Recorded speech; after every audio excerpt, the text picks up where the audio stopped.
Good morning, students. Today we will start the physics chapter motion. What causes phenomena of sunrise, sunset and changing of season? आपने कभी सोचा sunrise क्यों होता है, sunset क्यों होता है या सीजन्स क्यों चेंज होते हैं? ठीक है, आपने एसएस में पढ़ा होगा ये और साइंस में भी पढ़ा होगा। छोटी क्लासेस में जनरल हम एक वर्ड बताते थे, आपको एक टर्म बताते थे कि rotation of the earth and revolution of the earth around the sun. ठीक है, ये दो चीज़ों की वजह से होती है कि जब अर्थ अपने एक्सिस के चारों तरफ रोटेट करती है और जब वो सन के चारों तरफ रेवोल्यूट करती है उससे चेंज ऑफ सीजन्स होते हैं। तो ये जो मूवमेंट है अर्थ की, ये क्या है? That is a phenomena. क्या फिनोमिना है ये? That phenomena is known as motion. Means motion अगर वर्ड है तो इट मीन्स इसके साथ कोई ना कोई ऑब्जेक्ट रेस्ट में होगी। तो rest and motion both are relative terms. जो रेस्ट और मोशन है दोनों की दोनों रिलेटिव टर्म्स हैं। रेस्ट क्या होता है? रेस्ट जब objects are stationary and do not change their positions with time. जो ऑब्जेक्ट्स स्टेशनरी होती हैं, रुकी हुई होती हैं और अपना पोजीशन टाइम के साथ चेंज नहीं करती हैं, तब हम उन ऑब्जेक्ट्स को एट रेस्ट बोलते हैं। मीन्स वो रेस्ट में है। मोशन क्या होता है? When an object is said to be in motion when its position changes with time। कोई भी ऑब्जेक्ट हम ये कहते हैं कि वो मोशन में है जब उसकी पोजीशन चेंज हो जाती है टाइम के साथ। ठीक है, जैसे कि हमारा अर्थ है, हमारी प्लेनेट जो अर्थ है वो कॉन्टिन्यूसली मूव करती रहती है, means that is in motion. What is magnitude? Magnitude क्या होता है? किसी भी फिजिकल क्वांटिटी की जो न्यूमेरिकल वैल्यू होती है उसे हम उसकी मैग्नीट्यूड कहते हैं। ठीक है। What is displacement? डिस्प्लेसमेंट वो होता है जो शॉर्टेस्ट डिस्टेंस है, जो कम से कम डिस्टेंस उसने जिसको हम मेजर करें from initial position to final position.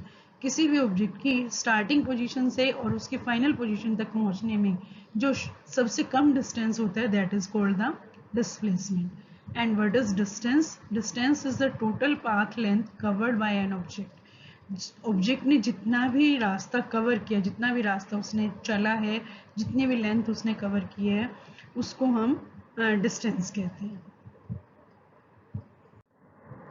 आज के चैप्टर में हम कुछ की नोट्स करेंगे जो कि इस चैप्टर में बार बार आएंगी। सो फर्स्ट है motion. Motion is the movement of any object from one position to another position with respect to the observer. कोई भी पर्सन अगर किसी चीज़ को ऑब्जर्व कर रहा है, किसी ऑब्जेक्ट को देख रहा है, तो उसकी एक पोजीशन से दूसरी पोजीशन के चेंज होने में जो मूवमेंट होती है उसे हम मोशन कहते हैं।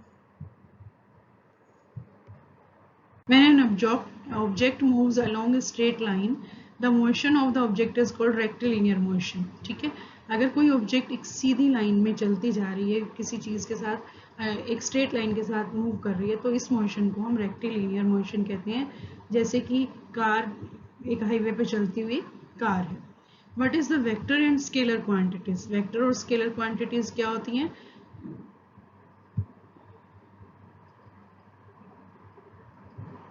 वेक्टर और स्केलर क्वांटिटीज होती हैं। Vector is a quantity which has both magnitude and direction.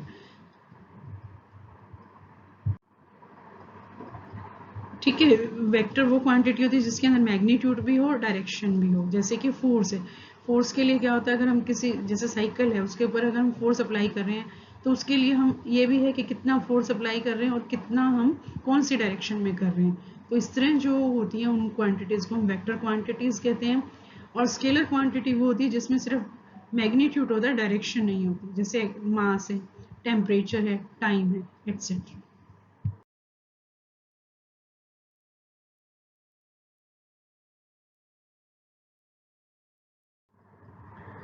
What is the distance? Distance क्या होता है? अभी मैंने आपको बताया कि length of path covered by moving object.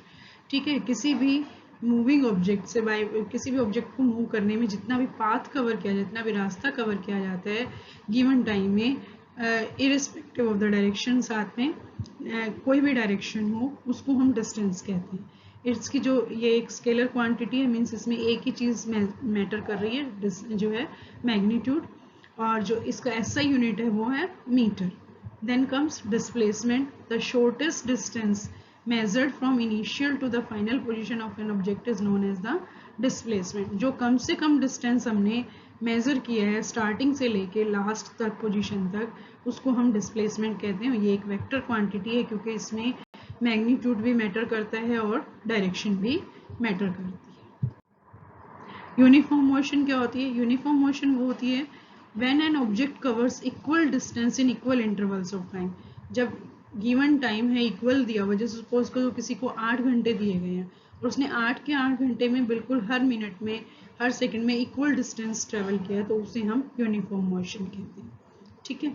Non uniform motion when an object covers unequal distances in equal intervals of time.